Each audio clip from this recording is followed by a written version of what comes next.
On parle de ce déplacement avec notre correspondante à Washington, Sonia Dridi.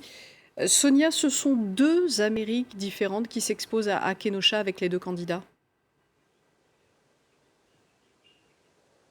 Oui, tout à fait. À peine arrivé à Kenosha, Joe Biden et sa femme, Jill Biden, se sont entretenus avec la famille de Jacob Blake et avec ses avocats dans un bâtiment de l'aéroport. Ils ont même pu parler au téléphone avec Jacob Blake, qui est toujours à l'hôpital, à moitié paralysé, mais qui est sorti des soins intensifs. Il a notamment dit à Joe Biden qu'il n'abandonnera pas, qu'il ne se laissera pas abattre, qu'il puisse remarcher ou pas. Alors Joe Biden a loué son optimisme. Lorsqu'il est venu à Kenosha ce mardi, Donald Trump, lui, a choisi de rencontrer les forces de l'ordre et les propriétaires de commerces endommagés par les violences, mais il n'a pas rencontré la famille de Jacob Blake. Alors Joe Biden, qui avait dit avant cette visite qu'il voulait vraiment avoir une influence positive sur la ville, qui voulait unir les gens, a réuni dans une église des policiers, une militante Black Lives Matter, des pasteurs, des commerçants. Ils ont tous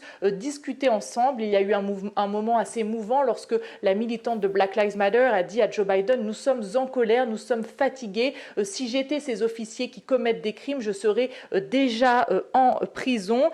Joe Biden a accusé Trump de légitimer la haine et le racisme. Il a accusé l'administration Trump de parler non-stop de la loi et l'ordre pour ne pas parler des victimes du Covid aux États-Unis. Et il a dit: il y a une seule réponse à ça, c'est d'aller voter. Merci beaucoup Sonia Dridi pour ces explications depuis Washington. On revient à présent